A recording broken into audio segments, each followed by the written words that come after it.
J'ai choisi du 80 aujourd'hui parce que je crois que tu me présentes un vélo de randonnée de spécialiste quand même. Puis celui-là, là, le Santa Isabel, c'est un de mes préférés. Et je crois que... Fruité, ouais, n'en dis pas trop. Restez jusqu'à la fin. Bon, on vous présente aujourd'hui un épisode de Trapanel avec Norco. Un sacré tréteau. Optique. Ouais. Génération 3. Et le C1. Du montage chien, oui. Voilà, bon après, comme d'habitude, on traite toute la gamme optique en général. Oui. Surtout, avant de commencer, on a besoin de vous. On a besoin d'une chose. Abonnez-vous. Abonnez-vous, partagez et surtout rejoignez-nous sur Instagram, principalement Instagram, Facebook aussi, TikTok si ça vous fait plaisir. Il y a du contenu exclusif, on fait des choses, des petites vidéos verticales pour les réseaux sociaux. Comment on dit ça un réel. Un réel. Reel. Une vidéo courte quoi. Voilà, où on fait vraiment des petits tutos plus courts. Pour les mecs qui n'ont pas du temps, parce que là, on est reparti pour 1 heure. Allez, c'est parti.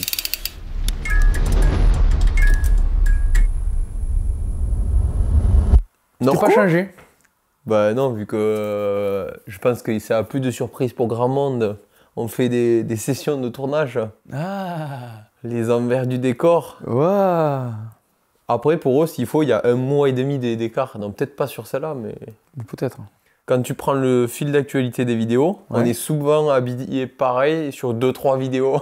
Ah bah oui. Normalement, tu fais l'effort. Normalement, tu changes de casquette ou de truc d'habitude. Ouais, mais en fait, je suis bien là, il fait bon. Ok, bah, c'était bien. Allez, un tout petit pantalon en velours. Si ça te plaît pas, tant pis. Hein. Mais non, oui. Tant pis. Bon, on parle de Norco. Un Norco, oui. On avait fait une vidéo sur le fluide. Oui. D'ailleurs, allez la voir, parce que je pense qu'il n'y a pas beaucoup de monde qui l'ont vu. Vu qu'il n'y a que 3000 vues, je crois, dessus. Ah ouais. Non, mais en France, c'est le réel problème de Norco. Et ce vélo, notamment le fluide, qui est un vélo franchement, on s'est régalé. Moi, je l'avais essayé pour vélo tout-terrain. Là, on l'a essayé pour la chaîne. C'était pas le même modèle. Hein. Il n'y a que l'équipement qui a été... Non, mais oui, mais le châssis en lui-même... Voilà. Et oui, Norco, pourtant, c'est une vieille marque. Hein. C'est 64. C'est vieux. Mais au début, ils faisaient pas des vélos. Dans le poulailler, ouais, tu vois, sur le site. Mais au début, ils faisaient pas des vélos Norco. Et puis, c'est une marque généraliste. C'est un peu la pierre... quoi qu'ils soient en train de changer. C'est-à-dire qu'ils sont... Ouais. On en avait parlé, il me semble, d'ailleurs, dans cet épisode. Et là, ils ont vraiment une volonté d'augmenter la gamme parce qu'on avait eu des commentaires là-dessus, sur la qualité des produits. C'est vrai qu'il y a quelques années, là, ils essaient d'augmenter leur niveau de gamme. Ils vont plus vers le haut de gamme. Et d'ailleurs, cette optique en est la bonne illustration. C'est pas très connu, exactement, en France. Après, on vous laisse aller, vraiment aller voir cette vidéo. Il y a toute l'histoire. Je crois qu'on a une histoire rapide, comme on fait d'habitude, mais pour recentrer les choses. Ouais. Là, on parle de l'Optique C1 2025. Oui, sorti en 2024, mais oui, 2025. On est en 2025. Oui, tu as raison. Mais c'est un vélo qui est sorti en 2024, qui est relativement récent. Très récent. Ouais. 3e génération. Je me souviens, moi, du premier, je crois, je dis pas 2020 2016. Ah, 16, voilà, j'ai mis des bêtises quand j'ai dit 2020. C'est 2020, 2e génération. Comment est-ce que... Non, 2016, 2020. Oui. Ok. Je me suis trompé, excusez-moi. 2016, je me souviens, j'étais à Interbike et ils le présentaient là-bas. C'est où ça? Aux États-Unis, à Outerbike. J'avais pu l'essayer. À l'époque, je bossais pour Orbea, j'allais faire le bench. Et ça a été une surprise parce que chez nous, ça n'existait pas ces vélos. C'était un 110 à l'arrière, 120 devant. Toujours leur système fort bas, mais on aurait dit un petit vélo un peu agressif, mais avec une géométrie. Nous, si tu veux, ces débattements-là, c'est un cross-country. Même il y a moins de débattements sur le cross-country, mais c'est ce qu'on appelle un down-country aujourd'hui, quoi. Voilà. Ils étaient déjà en 2016. Aujourd'hui, on aurait ce vélo-là, c'est aurait été un down-country. Donc, le mot down-country, pour faire simple, c'est du cross-country bodybuildé. C'est de la randonnée, au final.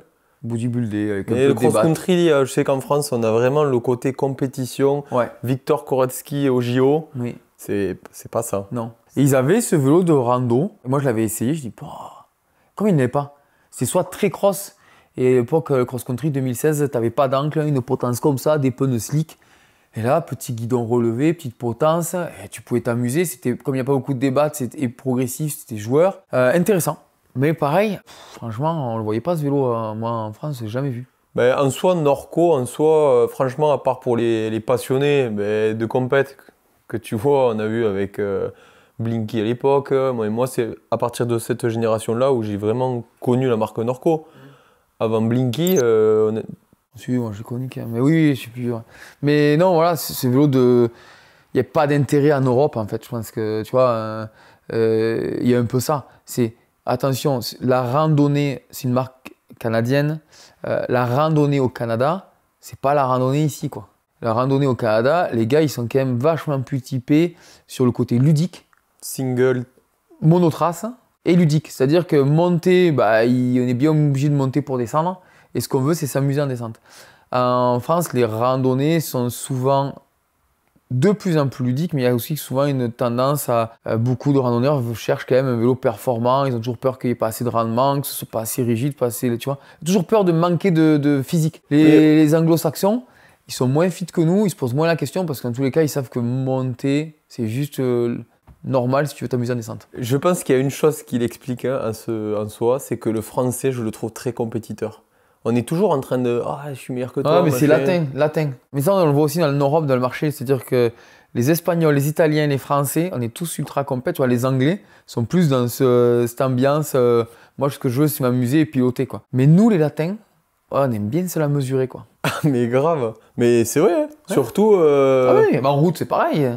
Toutes les pratiques. Tu regardes les marchés, tu étudies un peu les marchés. Tous les vélos de super race sport, c'est les Latins qui les achètent, quoi. Et on fait toujours le compromis à la compétition. Quand tu achètes un vélo, il a fait quoi celui-là, la Coupe du Monde, machin? Non, mais ce qui me permettrait d'être plus rapide. Voilà. C'est souvent ça. Ouais. Voilà. Donc forcément, en rando, on se dit là où il a gagné le plus, c'est plutôt en montée qu'en descente. Voilà. Bon, pour revenir sinon à nos vélos, le Génération 2, donc 2020 à peu près. Donc là, grosso modo, en termes de design, suspension, toujours la même chose. Sauf que là, pour le coup, il s'est vraiment radicalisé cette optique.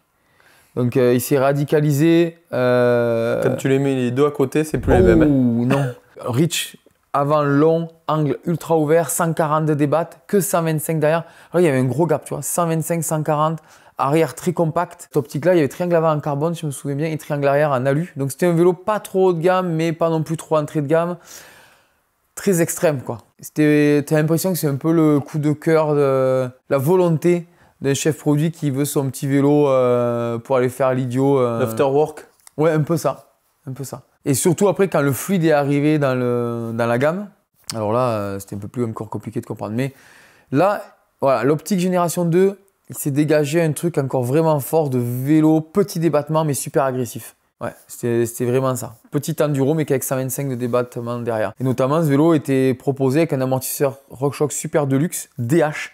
Donc sans plateforme de pédalage ou blocage, tu vois, tu te dis, oh, ouais, sur un 125 de débat, là, pareil, hein, en Europe, on l'a pas trop vu ce vélo. Hein. Ben, en tout cas, les premières choses que tu me dis là, ça me fait penser à un vélo qu'on a essayé il n'y a pas très longtemps sur la chaîne, le Druide, sur la philosophie. Non.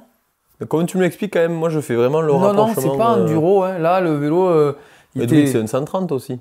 Ah non, 125. 125. Mais non, pour le coup, là, c'était plutôt vélo tonitruant. J'aurais plutôt comparé ça à du Santa 5010 ou ce type de vélo. D'accord. Habit, tu vois, vélo faire l'idiot, tu vois. Plus que ultra capable, tu vois. C'était plus ça. J'aurais plus vu comme ça, comme vélo. Ok. Vélo pour faire l'idiot, faire des manuals, sauter. Prendre du plaisir sur son vélo. Ouais, c'était assez ça. Mais il était quand même assez extrême, tu vois. Très long. Moi, j'avais vraiment trouvé un décalage entre l'avant et l'arrière. J'avais eu du mal à trouver la bonne balance. Parce que pas super capable, tu vois, pour les montées raides, il cabrait beaucoup. Il fallait le terrain de jeu adapté, j'ai trouvé, moi, avec cet ancien fluide. Optique, excuse-moi. 2020, c'est quoi? C'est juste une amélioration, une évolution? Évolution géo, on va dire. Une modernisation de la géométrie. Ouais, c'est ça. Triangle avant en carbone, triangle arrière en alu, comme je disais, 27, 29. Ouais. Et maintenant, alors? Et alors là, cette année, coup de bambou. Alors là, ils ont gardé le débattement, 140, 125, le nom. Mais alors, ils ont fait table rase. Feuille blanche. De toute façon, quand tu mets les doigts à côté, t'as vite. Ah là, tu vois, il y a un gros gap esthétique, quoi, tu vois. Donc, ils sont pas les dos de la cuillère. Tu sens qu'ils ont voulu vraiment se différencier.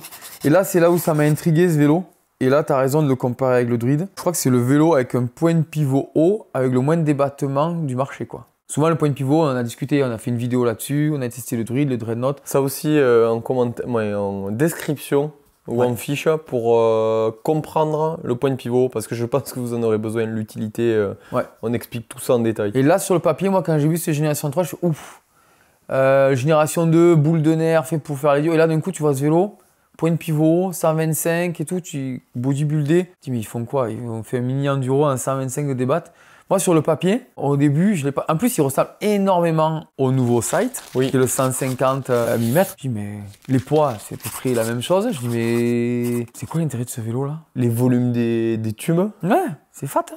Ah ouais, full carbone sur celui-ci maintenant. Carbone devant, derrière. Triangle avant en carbone et triangle avant en carbone. Il y a une chose, quand on discutait tous les deux, on s'est dit il faudrait faire ce vélo. Il faudrait le prendre dans un événement, n'importe lequel, où souvent il y a des passionnés, mais pas que, et de demander à quelle pratique ils mettraient ce vélo. Je suis sûr qu'il y en a plein. Ou même nous dire le débattement. Ouais, on aurait beaucoup d'enduro qui sortiraient, c'est sûr. Ouais, c'est sûr. Donc très étonnant. J'avais hâte de le tester parce que sur le papier comme ça, il est vraiment étonnant. Sachant que au niveau pratique, pareil, hein, c'est trail, hein, c'est un vélo de trail. Il est catégorie trail, donc randonnée sportive. Du coup, qu'est-ce qu'il y a de nouveau sur ce nouvel optique? Eh ben écoute, le point de pivot. On vient de le dire. Ouais, triangle avant en carbone, triangle arrière en carbone, maintenant full carbone ou full alu. Il n'est pas dispo en France full alu, mais il existe. Ça, c'est une grosse nouveauté. Forcément, nouvelle géométrie, on y viendra. Toujours dispo 29 ou mulet. Ouais. Ok. Par rapport au reste de la gamme, du coup, vu qu'on a commencé à parler du Sight. Pas facile. Oui, c'est vrai que dans la gamme, alors il y a un vélo cross-country, le Revolver, parce que c'est très XC. Après, dans la gamme trail, là, c'est compliqué parce qu'en termes de débat, tu as le fluide et l'optique.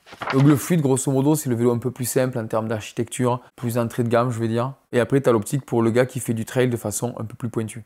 Tu fais de la rando occasionnelle, un peu, tu vas vers le fluide. Oui, parce que dans la simplicité, en plus d'utilisation, d'entretien et tout, forcément, ça sera plus adapté aussi à ces pratiques-là. Oui, mais aussi, c'est que la géométrie, elle est un peu moins agressive. Il n'y a pas le point de pivot. Tu as moins cette sensation de débattement infini. Donc, dans le concept du vélo, il est plus abordable le fluide. Et après, si tu recherches un peu plus de performance en termes de grip, pour pousser plus loin le vélo avec le même débattement, il faut aller vers l'optique. Et après, si tu veux, tu as vraiment le vélo all mountain, limite enduro avec le Sight, où il y a plus de débattement, plus engagé, quoi. Pour qui, du coup? Alors, pour nous, je pense que ça dirais, de ce que tu me dis, je dirais quand même des pratiquants qui savent piloter. Eh oui, c'est un peu une niche dans la niche, je pense. Hein.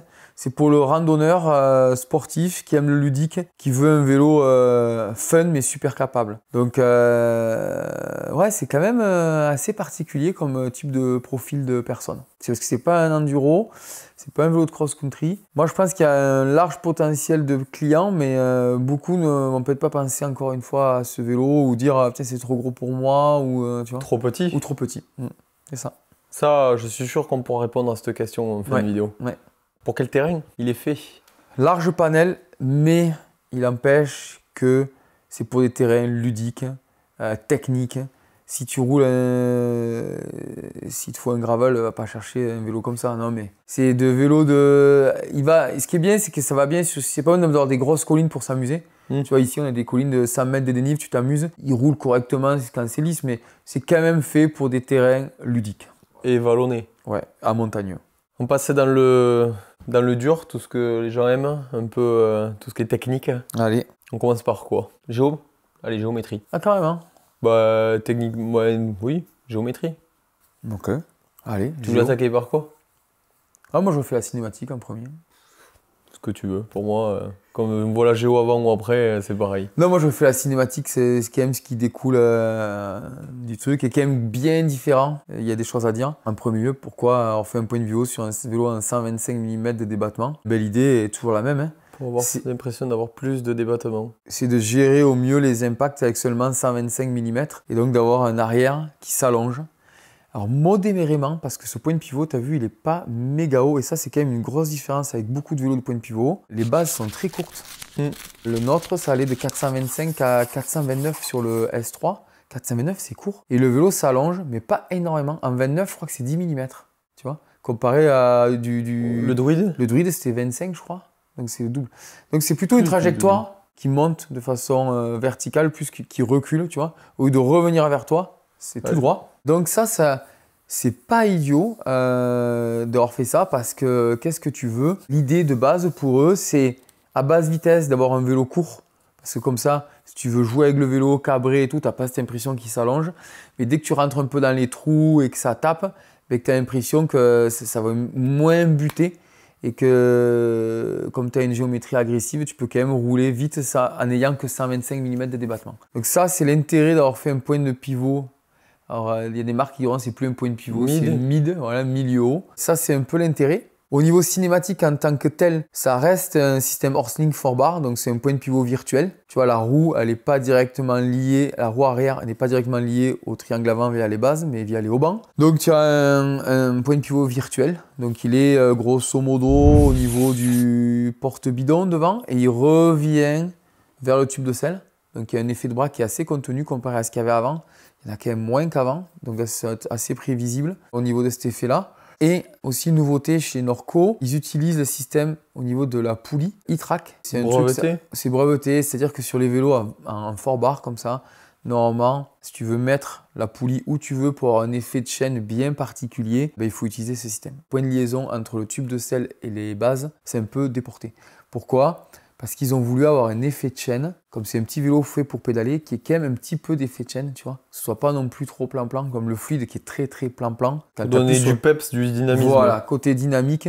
Tu as un arrière qui s'allonge, qui va donner de la stabilité, et tu as quand même au pédalage un vélo qui reste quand même dynamique, que quand tu appuies, ça reste fun. Ouais, donc, ouais. tu vois, au niveau de l'effet de chaîne, il y en a un petit peu au début, et puis ça se réduit. Au niveau de l'effet de frein, ils ont voulu faire un Horsling parce qu'ils disent ça permet de garder un effet de frein qui est assez dynamique. C'est-à-dire quand tu freines, la suspension ne vient pas trop être bloquée.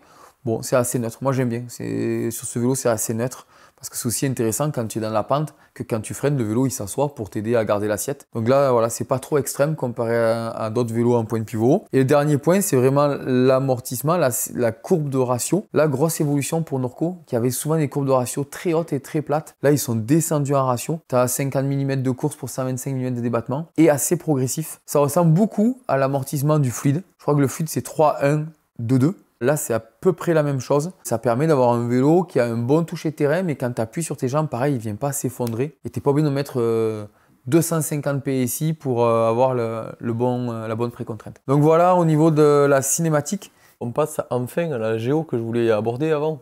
Ah, enfin la géo. Et la géo, écoute, gros changement, pas tant que ça.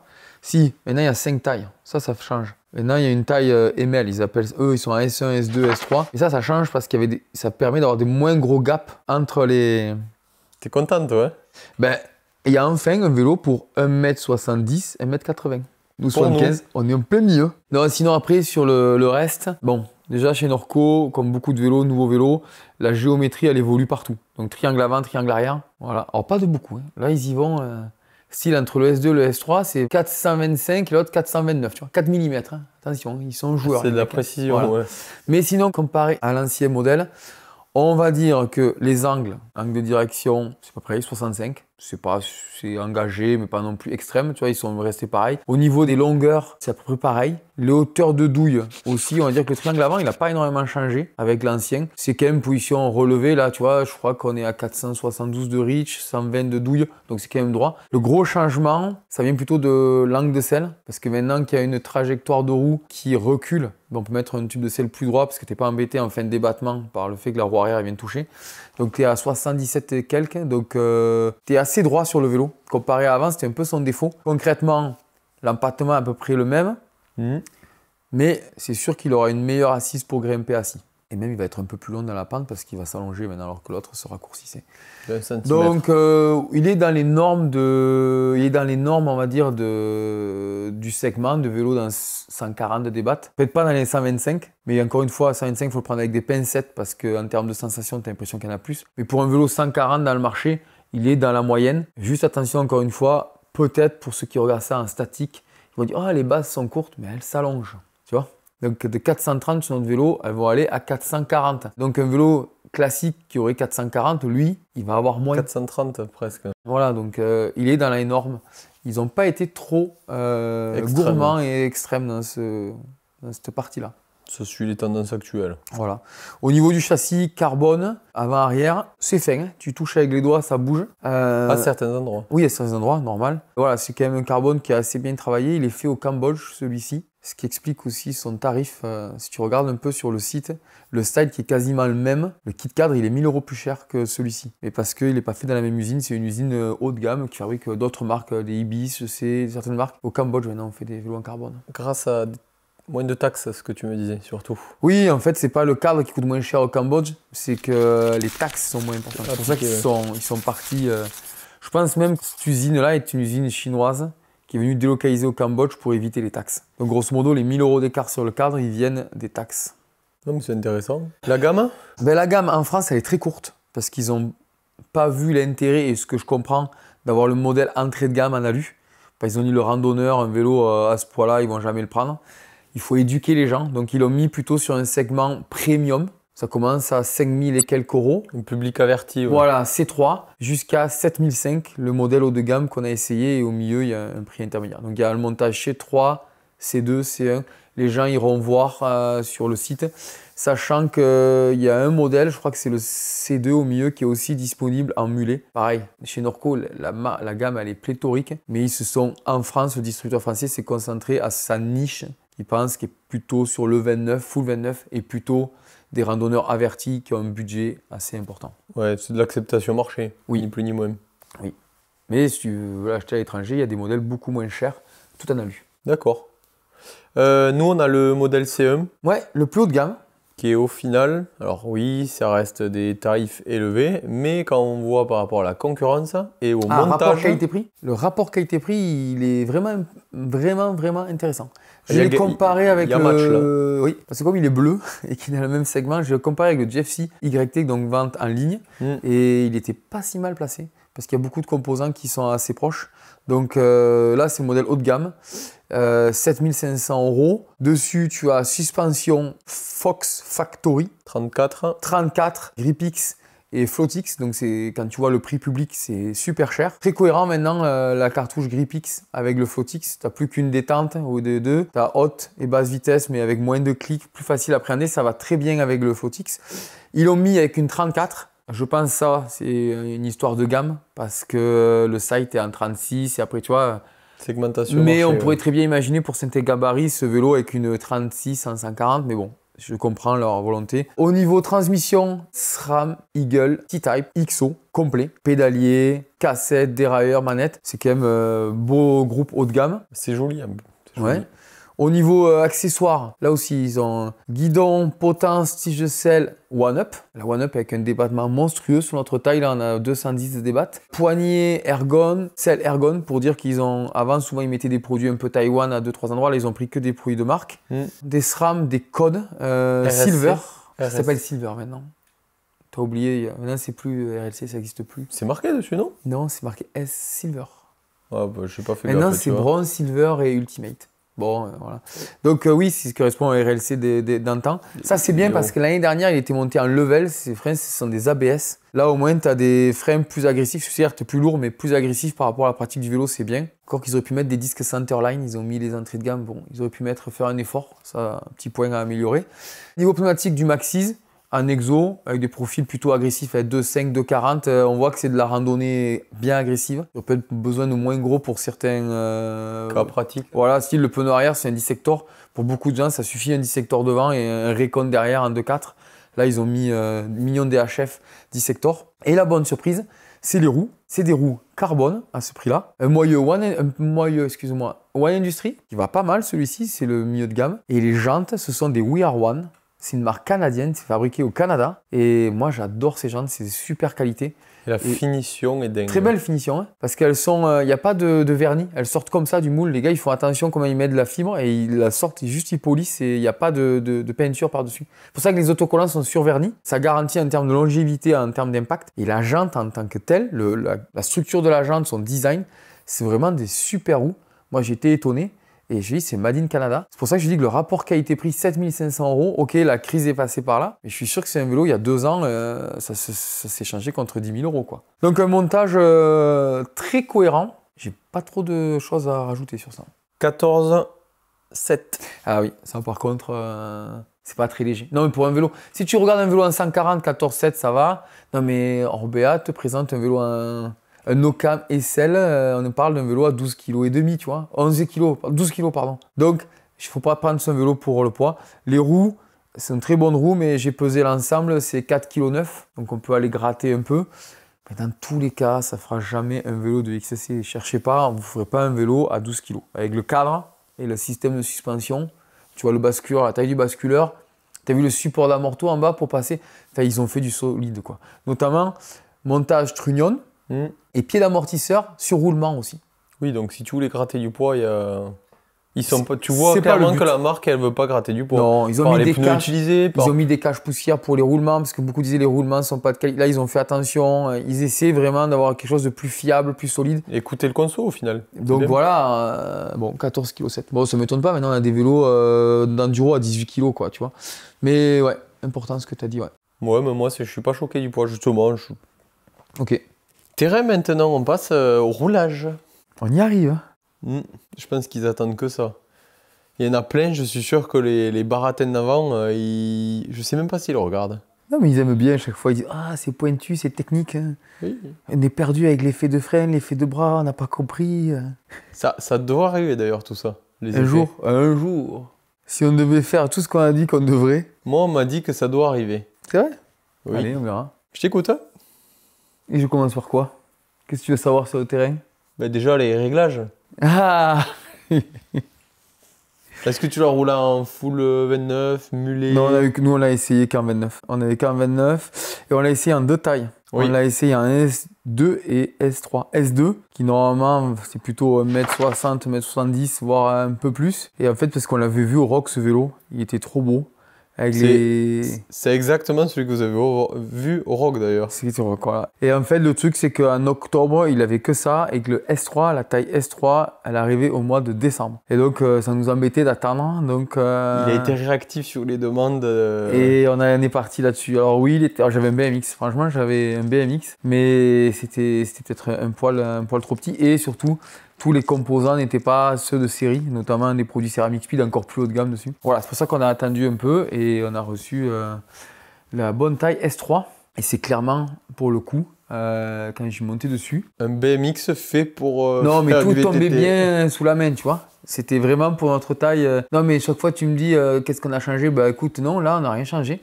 Si, on a coupé le guidon, il était en 800. Oui, mais ça, on l'a mis en 780 parce que j'ai les poignets. J'ai changé les poignets parce que j'aime bien avoir mes poignets. On a mis les protège-mains. Mais même la selle, on l'a pas changé. Les pneus, on n'a rien changé. Donc ça, au niveau... équipement, il n'y a pas grand-chose à dire. Hein. Bah, en tout cas, pour nous, notre pratique, là, pour le coup, tout standard. Il y a 2 tokens dans la fourche. Il y a un token de 0,20, token anti-volume, pardon. Un anti-volume de 0,2 dans l'amortisseur, ça c'est de série. J'ai suivi les recommandations, tu sais, leur fameux site qui est vraiment bien fait, où tu mets ta taille, ton poids équipé, et tu mens pas après les fêtes, si tu fais 72, tu fais 72 équipé. Donc tu sais, ta position sur le vélo, c'était plutôt en arrière, central, en avant. Le type de terrain, si c'est dur ou souple, et s'il est plutôt lisse ou cassant. Et en fonction de ça, il te donne... il t'aide pour le cockpit, donc 770 de guidon, pardon, excuse-moi. Ils disent de mettre nous 20 mm de cale dessous avec le guidon en 20. La potence. Voilà. La pression des pneus, ils te donnent. Et après, les pressions amortisseurs, fourche et les clics. Les clics en compression et en détente. Partant de là, eh ben, écoute, moi, au niveau de la fourche, c'était parfait. Niveau détente, comme tu connais le terrain ici, qui est fuyant. Plutôt, j'ai accéléré un peu plus que ce qu'il préconisait. Et au niveau amortisseur, par contre, j'ai rajouté 10 PSI. Je crois que pour mon poids, c'était 182. Et je crois que j'ai roulé à 192. Bon, voilà. Au niveau ajustement, je crois que j'ai rarement eu un vélo qui tombait. Tu vois, je devais faire des cotes. Ouais, en fait, le site est bien fait. Oui. Et les tailles, pour nous, 1m76, c'est enfin un vélo bien proportionné. Donc voilà pour les réglages. C'est bien aussi de dire, pour tout ce qui est taille, tu suis les précos au final de marque, il ça avait tombe noté, bien. Quoi. Il notait S3. C'était clair. On a fait S2 pour essayer, mais parce qu'on avait envie rapidement de le rouler. Mais clairement, eux, ils me disaient qu'il fallait un S3 pour ma taille. Oui, mais je veux dire, il y a des marques des fois où tu... Oui, tu rallonges la potence. Ouais, c'est ça. Là, très sincèrement, je pense que c'est un des meilleurs systèmes que j'ai vu pour choisir son vélo et être accompagné pour l'instant, à part en physique avec des gens qui s'y connaissent, mais comme ça, c'est vraiment bien. Donc voilà, après, première sensation, en fait, j'avais quand même pas mal d'a priori sur le vélo, parce qu'on a quand même beaucoup roulé avec le Druide, et c'est quand même un vélo qui fait presque 15 kg. Enfin, il fait plus de 15 kg quand tu mets tes pédales et tout. D'ailleurs, sur ce vélo, il n'y a pas de trappe, il y a juste un support de porte-bidon et un support dessous pour mettre... Bon, ça suffit, mais... C'est la chose où, vu le volume des tubes et tout, on aurait pu se dire une petite trappe quand même. Oui, c'est vrai. C'est Vu les volumes, c'est vrai que se dit qu'il y a un peu de travail encore, on aurait pu avoir une petite trappe. Ouais. Même si il y a les vis d'attache de multi. Oui, c'est sûr. Il y a ce qu'il faut, mais c'est en externe, c'est pas très joli. C'est vrai que bon, à faire un vélo. Mais ils sont pas trop dans le flash mode parce que tu vois les guidages, ils sont pas dans le jeu de direction comme le font beaucoup, classique. C'est trop bien ça. Ouais. Après, tu vois ça, on en reparlera, mais il faut faire attention parce que c'est le guidage et tout, il peut avoir un petit peu de bruit. Nous, le nôtre, c'était nickel. Mais voilà, il faut y prêter un peu attention. Tant que tu es dans les petits détails d'ailleurs, chose importante que tu m'as souligné pour faire les captations vidéo, c'est le bâche Norco pour guider la chaîne en dessous et qui remplace au final un deuxième galet. Ouais, oui. En fait, si tu veux, il y a une protection si tu viens taper dessous comme classique. Sauf que cette protection, elle revient comme un L, tu vois, ça fait une protection là. Ça revient comme un L pour venir casser le fouet de la chaîne au niveau du dérailleur. Le dérailleur, il fait une vague, tu vois, quand il prend un impact. Et cette vague, souvent, elle vient faire sauter la chaîne en dessous. Et là, vu que tu as un pignon haut, si ça saute de quelques dents, tu pourrais vite dérailler, dérailler. Donc, il n'y a pas de friction, je veux dire, ça guide pas, ça ne guide pas, ça ne frictionne pas, mais en descente, ça maintient et ça fait pas de bruit. Et il n'y a pas besoin de mettre de roulettes comme il y a eu besoin sur le Forbidden, le gros, quoi, tu vois. En plus, parce qu'il n'y a pas besoin de roulettes, parce que là, comme je te disais, la roue, elle recule que de 10 mm. Il n'y a pas une énorme variation de chaîne entre le sag et le fond du débattement, qui fait qu'il n'y a pas de gros variations de longueur de chaîne. Donc ça passe. Mais c'est bien fait, c'est pratique. Après, tu l'ajustes, c'était un 30. Plateau en 30, par contre, de série. Ça, ça te va. Moi, j'ai changé pour un 32, j'ai oublié ça. Ouais, après, ça dépend de ce que tu roules, les cannes. Mais ça, c'est toujours pareil, j'ai envie de te dire. Moi, c'est en descente que j'aime pas le 30, en fait. Ce qui est bien avec un point de pivot, c'est que tu mettes un 30, un 34, un 32, ça ne change pas l'effet de chaîne. Et oui, l'effet de chaîne il est lié à la position du idler en anglais, du galet. Donc là, tu changes, ça n'a pas d'influence comparé à un vélo où on parle, faut mettre un gros plateau. Quand tu mets un gros plateau, il y a moins d'effet de chaîne. Si tu mets un petit, il y a plus de kickback. Ça, c'est trop bien. Que tu roules avec un 30 ou un 32, en termes de sensation, c'est juste la démultiplication suivant tes besoins. Chez toi, tu dis un 30, c'est bien. Chez moi, c'est mieux un 32. Voilà, mais on en reviendra. Sinon, au pédalage, comment te dire, faut pas s'attendre. Le problème, c'est que ce vélo, il y a 140 devant, 125 derrière. Il faut pas se fixer sur les chiffres. Ouais, 120, c'est 125, c'est un vélo de cross-country. Non, c'est pas un vélo de cross. Ne serait-ce par la position, on est droit dessus, t'es pas couché. Tu es vraiment posé droit entre l'assise qui est vraiment bien droite. Puis moi, tu le sais, j'avance la selle à fond. La douille de direction, le stack qui est plutôt haut. Tu es vraiment posé bon randonneur. Par contre, ce qui est intéressant, c'est que tu montes dessus, tu mets un coup de pédale, en plus avec le plateau en 30, et les suspensions, tu sens bien que c'est pas un dragster. Par contre, même si tu fermes pas, si tu pédales rond, il n'y a pas un effet de pompage où ça fait... Oui. Tu m'as suivi, tu m'as dit, oh, mais on ne va même pas bouger. Voilà. Si tu pédales rond, au couple, voilà. Ça fait pas le trampoline. Non, donc c'est assez bien. Et l'autre très très bonne surprise, qui me faisait peur, c'est la sensation de friction avec le point de pivot. En termes de bruit déjà. C'est ce que tu m'as dit, ouais. Pour l'instant, je crois que c'est le moins bruyant. Il y a un peu plus de bruit. Plus tu vas sur les grands pignons, forcément, plus ça croise, plus tu l'entends. Mais très peu. Comparé au Forbidden qu'on a essayé, c'est vraiment moins.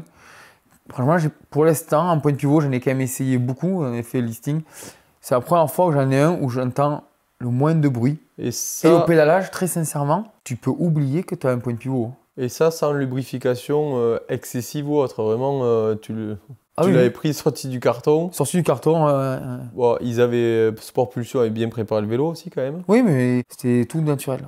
Ouais. Et tu peux encore faire mieux, parce qu'on a essayé le S2 avec le boîtier de pédalier Ceramic Speed, le galet avec un roulement Ceramic Speed et la chape Ceramic Speed. Et là, c'était incroyable. D'ailleurs, je l'ai eu, j'ai dit non, pas. J'avais peur que le normal, il soit pas aussi. Mais c'est vrai que là, c'est hallucinant.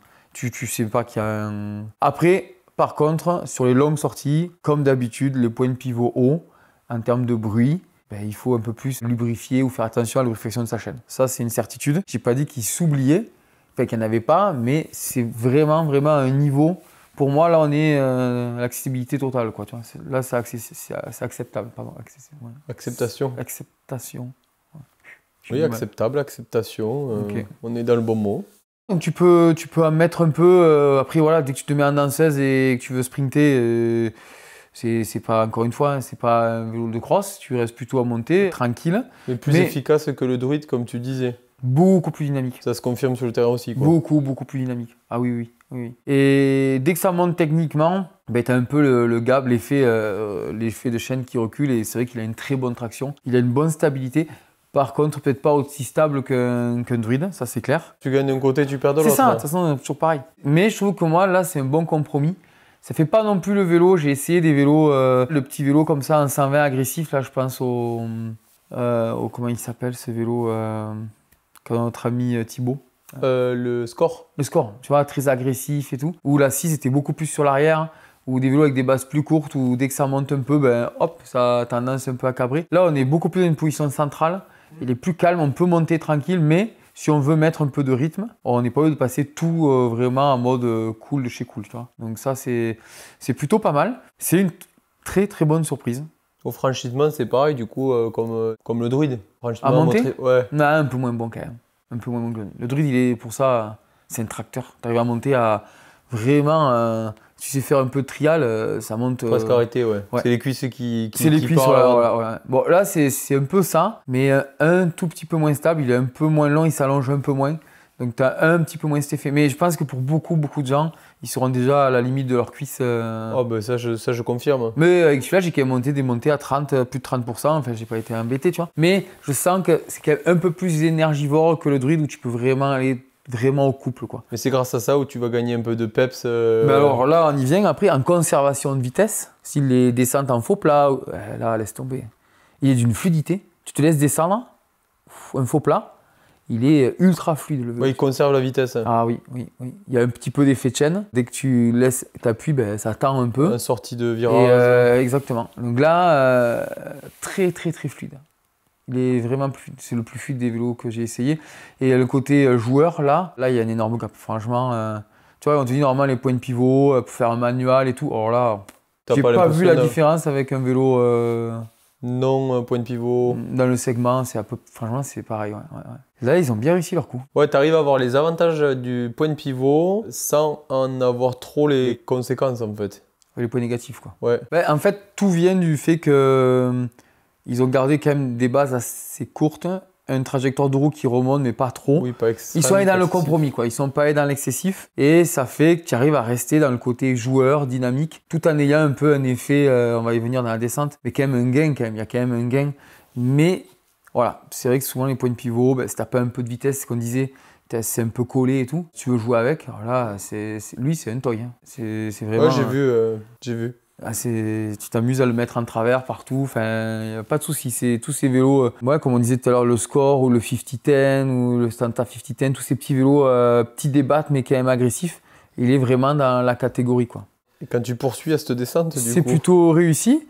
Et en descente, écoute. Tu m'as parlé du plateau. En descente, t'as dit mais et on a dit qu'on y reviendrait dessus. Ouais, moi j'aime pas trop le 30 parce que.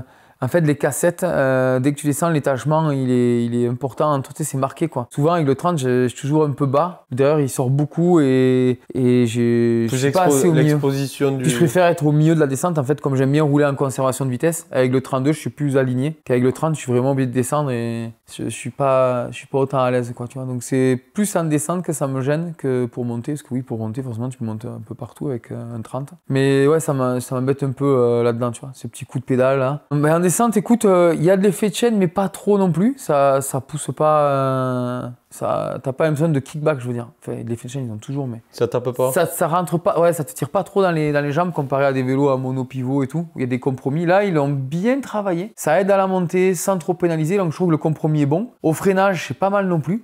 T'as pas cette sensation quand tu freines fort que la suspension, elle te pousse vers l'avant ou qu'elle te rentre.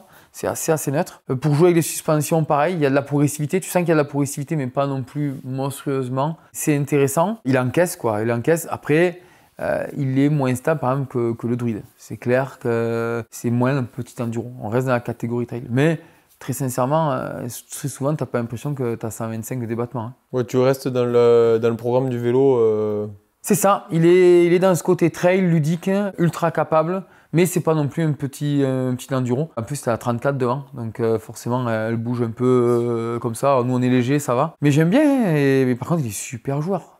Il est super joueur. T'as vu, là où on a filmé. Tout ce qui est saut, ça Piste va. SX, là, voilà, t'es pas du tout planté, tu sautes partout. Ça conserve, comme je dis, ça conserve vraiment la vitesse. Il va vite sans mettre un coup de pédale. Et même dans le défoncé? Pour un petit vélo comme ça, ouais. Moi, j'ai fait le Randuro du Bois Vert.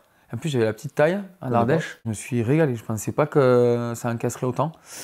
Mais on peut faire un peu mieux en descente. Tu peux. Moi, je l'ai fait. J'ai essayé. Tu peux avoir un peu plus de réserve de débattement en enlevant la cale à l'intérieur. Norco en parle pas, mais moi j'ai essayé. Vu que la trajectoire de roue elle recule et que le tube de selle est droit, même avec 55 de course, la roue elle vient pas taper, il n'y a pas de... Oui, la cale dans l'amortisseur. Ouais, pour la pour course. Avoir plus parce que c'est un 185 par 50 et en fait il faut un 52,5 ou 55, le même amorto. Donc si tu veux tu mets 52,5 mais si tu mets 55 tu as quand même plus de 130 de débat. Par contre quand j'ai fait ça, ça, faut bien expliquer. Je garde la préconisation de précontrainte initiale. Le but, c'est juste d'avoir une réserve de débattement à la fin, tu vois. Parce que sinon, si tu mets 30% de 55 et pas 30% de 50, tu vas être trop bas au niveau du ratio. Tu vas pas avoir de gain en fait. Oui, tu vas pas ta géométrie, elle va s'affaisser, ton boîtier va être trop bas. Déjà, le boîtier, il est correct, il faut pas qu'il soit plus bas. Et moi, j'ai fait ça. Et d'ailleurs, même, comme je te l'ai dit, il préconisait 30%. Moi, j'ai augmenté un peu, j'ai mis 190, j'étais plutôt à 26-27%. Parce que j'aime bien pour le côté joueur. Mais... Tu peux le voir en fait comme un peu plus de progressivité au final. Oui, un peu plus parce que le ratio, je dis, il fait 3-1, 2-2. En faisant ça, tu descends à 2-1, donc tu as un peu plus de progressivité pour un gros impact. Très sincèrement, moi je trouve que c'est même mieux que le 125 parce que comme tu as 140 devant, ça rééquilibre un peu plus suspension. Alors c'est vrai qu'avec le triangle arrière qui recule, la cinématique, tu as plus l'impression d'avoir plus que 125. Mais il reste que des fois, c'est pas l'arrière, mais c'est l'avant qui est un peu creux au milieu. Parce qu'il y a quand même 140 de débat. Les anti-volumes, c'est bien, mais c'est qu'à la fin, tu vois. Donc il manque des fois un peu de support au milieu. Tu dis, ben, mets de la compe à de basse vitesse. Ouais, mais si tu mets un peu trop de compe basse vitesse, ben, pour tourner à plat, la fourche, elle est un peu trop raide au début. Et donc moi, j'ai préféré faire ça. Très sincèrement, vu les qualités du vélo, ça m'a pas dérangé. Alors je pense qu'eux, ils le font pour pas trop perturber les segments, tu vois, et venir trop près de l'autre vélo. Mais moi, je trouve qu'il le supporte super bien, quoi. Tu as fait de la pente qui envoie, j'imagine. Est-ce que tu as été faire la sélection naturelle? Même avec le S2, je l'ai fait la sélection naturelle pour te dire. Ça va aussi de la pente. Ouais. C'est une autre arme que le druide, tu vois. Et ben lui, c'est l'hypermaniabilité en fait. Tu as moins ce côté stable, mais encore que maintenant avec la taille S3, tu as l'avant plus long, mais tu n'as pas la même stabilité sur la roue arrière. Là où on roulait beaucoup sur les cuisses et posé sur l'arrière avec le Forbidden, là tu es un peu plus dynamique, tu es un peu plus sur les épaules. Finalement, moi j'aime bien. Mais il encaisse, franchement. Il le rend plus joueur que mais le druide. Mais est-ce que je m'en servirais pour faire de l'enduro comme j'aurais pu faire? Je pense qu'il va peut-être un peu moins loin que le Forbidden, le druide. C'est moins un petit enduro. Pour moi, c'est vraiment un vélo de trail, de randonnée sportive. Ouais. Ok. Mais ça serait, je te l'ai dit, c'est un story, ce serait ma pépite, tu vois, c'est le vélo. Tu vois, mes trips comme je faisais au Québec, ou mes longs trips de faire 100 bornes sur des terrains vallonnés, ou la Suze épique à Brassac. Ah oui, c'est clair, oui. Idéal, quoi, franchement. Oui, parce que t'as un vélo qui est pas ultra lourd non plus, qui pédale bien. Très bien, surtout. Et t'as pas ce... Est-ce que tu galères un petit peu avec des vélos plus gros d'enduro? Oui, voilà, je mets des 160 dans les catégories enduro pour schématiser. Ou en début, t'es trop content. On parle de sortie longue. Où t'as du peps à revendre encore, même si tu te gères. Par contre, tu subis tout à la fin. Oui. Et l'inverse, hein. Ceux qui vont avec des vélos type down country, cross country, bodybuildé, tu vois, un cadre fait pour le cross country en 120 avec une fourche en 130, tu dis bah t'es pas très loin, 125, 140. Mais ceux-là, ils sont super exigeants en descente, vu la cinématique, les effets de chaîne qu'il y a et tout. Tu gagnes au pédalage à monter, ça c'est clair. Pas tant que ça. En sensation en tout cas. Au début. Par contre, après c'est un calvaire. Le problème, c'est que c'est des vélos, on l'a vu avec les pics en 120, ils te poussent à 1 mètre. Tu peux pas monter doucement. Ah oui.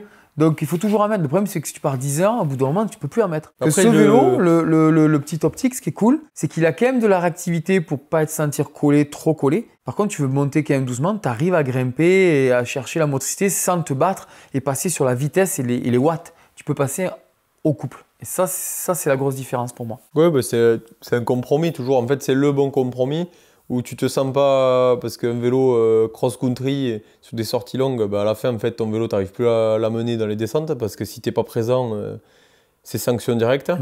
Les trages, tu n'arrives pas à les tenir, le vélo, il rebondit dans tous les sens. Et au contraire, quand c'est trop gros, bah, vu que c'est pas du tout plush, c'est... Non, trop plush, je veux dire. Oui, pardon. Trop souple, ouais. Ouais, t'arrives pas à le tirer dans les appuis. C'est le côté randonnée ludique au final. On en revient, ouais. Je pense que c'est ça. Ouais. On n'a pas dit qu'est-ce que tu avais fait avec comme type de sortie et tout. Bah, j'ai fait de la rando, j'ai fait toutes les traces autour de la maison, donc de la rando du dimanche. Tu vois, ils mangent bien les kilomètres sur des grands chemins et tout, c'est confort, t'es bien. À des traces beaucoup plus enduro. Franchement, j'ai fait de tout avec ce vélo sans aucun souci. J'ai fait des renduros. Ouais, en fait, t'es pas limité par le débat, on vient de le dire. C'est juste ta vitesse. C'est juste ta vitesse. Je veux dire, tu vas pas faire ton circuit de cross à 17 de moyenne. Tu vas pas faire ton com sur la piste d'enduro. Par contre, le vélo, lui, t'amène partout. Et tu t'amuses partout. Je m'amuse partout pour rouler. Non, très sincèrement, avec ce montage, j'ai pas eu de soucis. Les roues, très agréablement surpris des roues. Tu disais que tu pouvais peut-être gagner en poids par contre? Oui. En roulant. Oui, c'est sûr qu'on peut gagner, mais quand même très agréablement surpris de ces roues. Très bon compromis quand même. Je ne m'attendais pas à autant de... solide, ça va, c'est solide, mais c'est assez confortable, c'est quand même dynamique, tu vois. J'avais essayé, l'autre il était monté avec des roues crank carbone, et plus pâteau hein, avec les roues crank, un peu plus raide même là. J'ai bien aimé ce compromis, mais oui, c'est sûr que si tu mets des roues top wheel comme j'avais mis... avec les rayons Vectran, par exemple, pour un pilote léger, tu peux encore gagner en dynamisme sur le train roulant. Au niveau des suspensions, j'ai trouvé que franchement, c'était bien. La Morto derrière était pas mal. Après, c'était 34. C'est vrai qu'au vu des qualités du châssis, mais c'est pas facile parce qu'à 36, ça peut vite devenir aussi peut-être un peu trop exigeant. Mais c'est vrai qu'il y a peut-être... Tu peux vite avoir ce que ça tape dans les bras. Je pense que... Si on veut être fin, peut-être qu'il y a moyen d'optimiser encore. Vu la qualité du châssis, peut-être on pourrait encore optimiser les suspensions. Même si c'est très bon, hein, mais on pourrait peut-être encore aller plus loin dans le côté versatile. Ok. Ouais. Après, encore un petit point, les disques, les freins. Il faut faire un sujet. Tu vois, moi, le choix des plaquettes métal avec les centerline là. On l'a vu au rodage. Hein. Déjà, c'est dur à roder. Tu vois, par exemple, pour chez moi, j'aurais préféré avoir les autres disques avec les plaquettes Orga noires, par exemple. Je pense que ça aurait été un peu plus d'attaque. Bon, il y a peut-être un peu de travail là sur les freins. Et sinon, pour le reste, là, vraiment... On est dans le chipotage. Ouais, on chipote, ouais. Si tu me dis qu'est-ce qu'il faut trouver en même temps, il faut trouver aussi. Donc, qui cherche trouve. Hein. C'est ça. Qui cherche trouve. Hein. Non, mais pour moi, son plus gros défaut à ce vélo... C'est qu'il est capable. Non, c'est pas ça. C'est que Norco est clairement pas la marque que les gens vont penser en premier. Ah non. Et clairement, pour le spectre d'utilisation, les gens ne vont pas passer à ce type de vélo. Je pense que son vrai souci, c'est que si tu ne les sais pas, tu ne peux pas savoir, quoi. C'est ça son vrai gros problème, pour moi. Après, c'est notre culture aussi, je pense, vraiment européenne. Hein. Oui, c'est ça. Ouais, on a vraiment du mal à accepter. C'est exactement le vélo qu'il faudrait à beaucoup de randonneurs qu'on croise. Tu sais qu'est-ce que je vais faire? Et on les croise jamais avec ces vélos-là. Il faut que je cherche un truc, c'est la définition de randonnée pour voir. Ouais. Rien que ça, je vais chercher la définition de randonnée. C'est pas un vélo qui est fait pour un format de compétition, je pense pas qu'il peut gagner, enfin tout le monde peut gagner. Non, mais ce qu'il y a, c'est que je pense que son gros problème, c'est que les gens vont dire oh, 15 kg avec 120 débattre, oh, ça va pas pédaler, et l'enduriste il va dire oh non mais ça je pourrais jamais m'amuser. Non, il fait partie à mon avis de ces vélos qu'il faut connaître et qu'il faut essayer. Tu vois, à quoi me penser ce vélo? On l'a pas essayé, mais au retour de beaucoup de gens qui m'ont dit, j'ai des amis qui l'ont, au Commensal Tempo. Oui.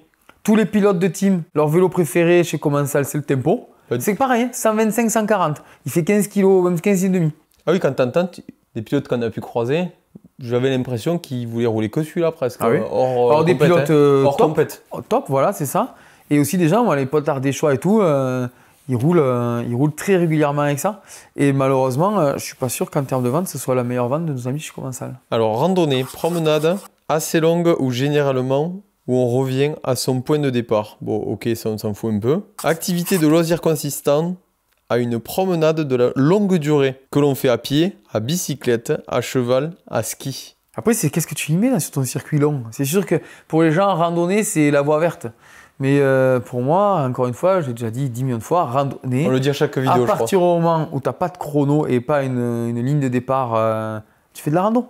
Après, tu fais de la rando avec 5000 et de positifs, avec des descentes qui sont des descentes de DH, des montées impossibles, chacun à son niveau. Ça dépend où tu vas. Et ton niveau. Ouais. Voilà. Pour qui tu le Je crois qu'on vient de le dire. conseilles Non, mais pour tout. Non, ben oui, forcément, la niche, en France, ça va être une niche, hein, c'est-à-dire quand même des gens qui aiment se challenger à monter, qui sont capables de faire quand même du dénivelé et qui ont envie d'avoir un vélo fun, mais capable en descente. Donc voilà, tous les randonneurs plus. Tous les passionnés qui cherchent un vélo pour l'afterwork. Afterwork ou partir sur des journées comme mon pote Olivier là, je pense que c'est un vélo parfait. Ou Max, la clique qui est avec nous. Et je pense qu'il pourrait aller plus large pour beaucoup de randonneurs du dimanche, mais ils vont avoir peur de son poids, de son débattement, et voilà, tu vois. Mais ce qui leur apporterait beaucoup plus de fun à leur pratique en plus. Au final, je suis sûr que ces gens-là, ils ont peut-être un vélo de cross-country qui va faire 2 kg de moins, mais leur circuit, ils les font à combien? À 10 de moyenne. Donc en fait, dans les montées, ils vont pas assez vite pour en tirer vraiment la quintessence du vélo de cross-country. En descente, ils sont limités, ils s'épuisent parce que l'autre, c'est beaucoup plus facile. Et voilà, donc au final, t'es pas tant gagnant. C'est juste que dans ta tête, t'as l'impression que... Bon, ben on a du boulot, hein, Simon, pour expliquer tout ça. On le répétera sur les prochaines vidéos. C'est surtout Norco qui a du boulot pour essayer de vendre ce vélo sur notre marché. Non, mais moi, je parle sur la catégorie de vélos de randonnée qui n'est pas cross-country, qui n'est pas enduro, parce que souvent, c'est des vélos qui sont mal compris. Ah, mais ça, très mal compris, oui. C'est pour ça que je dis, bon, on en reparlera. Ah, c'est sûr. Je pense qu'on a fait le tour. Il manque une certaine question, quand même. J'ai parlé des concurrents. Les concurrents, on a fait un tour, on en a parlé de beaucoup. Enfin, il n'est pas tout seul, mais il y en a beaucoup de vélos dans ce segment. Tu vois, on a parlé du Commensal, on a parlé du Score. Toutes les marques, un petit peu Trek. Top Fuel et plus cross-country. C'est vrai que Trek, pour le coup, ils n'ont pas un vélo dans cette catégorie. Le Fuel EX, qui est quand même beaucoup plus gros. Top Fuel, voilà. Giant, si, ils ont leur petit Trans. 120 un peu agressif. Scott, pas trop non plus, plutôt XC. Spé, ouais, pareil, non, ils n'ont pas. Ouais. Mais Transition, le Smuggler, c'est exactement ça, Smuggler. Chez Ibis, le Ribmo, exactement ça, 130, 140. Toutes les marques nord-américaines un peu fun. C'est ce que j'allais te dire, on n'a pas trop de marques. Tu belles à pierre, tout ça, tu n'as pas. Ouais, souvent, ils sont plus gros déjà, ils sont en 140, 150. Ouais. C'est pour tous ces gens, c'est vrai, c'est une vision de la randonnée plus ludique et c'est plutôt les marques nord-américaines qui ont ce type de vélo. Et est-ce que tu as une préconisation, par exemple, en termes de dénivelé pour posséder ce tel vélo? Mettons, j'habite dans les Pyrénées. Oui, désolé les Alpes, mais moi, ma référence, c'est les Pyrénées. Non, mais si tu aimes faire des sentiers de chèvre, des sentiers de rando et tout, parfait ce vélo, t'as pas besoin de beaucoup plus gros. Après, si tu veux te faire des trucs freerider de l'extrême, il te faudra plus gros, c'est sûr. Mais sinon, il est bien adapté, il est super capable. Je pense qu'en plus, tu peux le mettre avec un ressort écoïdal si tu veux. D'accord. Donc, sans souci, vu la courbe d'amortissement, il le supportera bien pour éviter que ça gagne un peu en performance sur les longues descentes. Ici, tu vois, des petits dénivelés où ça monte de 100 mètres de dénivelé, il est plutôt à son aise quand c'est technique. Donc, c'est des terrains quand même assez larges et variés, ouais. Il y a une dernière chose avant ma question fatidique que je voulais revenir par rapport à un commentaire qu'on a eu dernièrement sur les amortisseurs Trunion qui a été mal perçu quand on a parlé du Rogue Rider. Ah oui, donc... Pour schématiser, en gros, il y a des personnes qui ont cru qu'on disait que le Trunion c'était nul. Non, le Trunion, c'est simplement que dans l'industrie, ça permet de réduire les encombrements. Pour la course qu'ils proposent, un Trunion, tu vois, celui-là, pour être pragmatique, 185 mm pour 55 de course. Si tu prends 100 Trunion, c'est 210 par 55. Donc tu es dans le top tube après. Et oui, quand tu mets l'amortisseur de façon verticale, t'es embêté. Le problème, c'est que pour raccourcir, l'attache se fait sur les côtés du corps. Et là, pour attacher, qu'est-ce qu'on fait? On a un montage avec 2 vis radiales là et des roulements et c'est hyper statique. C'est-à-dire que ça ne peut pas rotuler comme ça. Il faut que ton cadre il soit parfait et c'est un montage hyper statique. En termes de méca, souvent en méca, c'est pas le top. Mais si là c'est hyper statique, il faut aussi en bas qu'au pied, ce soit bien bridé parce que sinon ça va bouger. C'est ce qui est arrivé avec le montage du Rock Rider qui était monté en position oblique comme ça, ici ultra bridé. Mais là, avec un yoke et une palier, et qui faisait ça. Donc, quand ça faisait le corps d'amortisseur, faisait ça. Ça faisait bouger et ici, ça se desserrait. Et après, quand on a serré fort là, ben, les contraintes, elles sont sur l'amortisseur. C'est pour ça qu'on a trouvé que le Trunion était monté de façon étrange sur le Rock Rider. On ne trouvait pas ça cohérent. Alors qu'il y avait plus de place au final qu'un vélo comme l'Optique aussi. Eux, ils auraient pu mettre un amortisseur classique et montage classique avec des rotules par exemple. Ça aurait pu, en haut, je veux dire, pour compenser ça, ça aurait pu fonctionner. Là, pour le coup, eux, c'est montage sur même roulement et en bas au pied d'amortisseur, c'est du 30 avec 2 roulements aussi. Donc c'est vrai que l'amortisseur, en fait, c'est un montage hyper statique. Il faut que tout soit bien aligné. Par contre, l'amortisseur, il a très peu de chances de pivoter comme ça c'est bien. Non, c'est plutôt bien fait. D'ailleurs, la rigidité, ça je n'ai pas parlé. C'est un vélo tout carbone. Oui, c'est vrai. Et ils ont bien bossé parce que le triangle avant est assez réactif comme ça. Il saucissonne pas, mais comme ça, il est très souple. Tu as vu quand on appuie sur les tubes, il est très souple. Et l'arrière, c'est pareil. Il est assez rigide pour bien contrôler, mais pas non plus trop raide. Et c'est un vélo qui est très facile à faire tourner, à faire pivoter, parce que je pense qu'aussi les raideurs châssis sont bien étudiés. Ouais. C'est pas un bout de bois, quoi. Ok. C'est pas une machine vraiment où il faut tout le temps en mettre pour pouvoir s'amuser avec. Ça reflète bien les choix et les envies de cette marque au final. Bon, ça c'était pour la parenthèse sur. Je pense que c'était intéressant d'y revenir quand même. Oui. Est-ce que tu achètes? Ça, j'y ai déjà répondu moi en story. Je ne veux pas dire rejoignez-nous sur Instagram. Ouais, non, mais c'est vrai que rapport qualité-prix, là, il n'y a rien à changer. Le cadre il est trop bien. Ah oui, celui-là, tu l'achètes. Bah. Vu ce que tu nous as dit avant. Non, mais oui, je pense que moi, j'ai trouvé mon. Pour l'année, j'ai trouvé mon vélo à tout faire.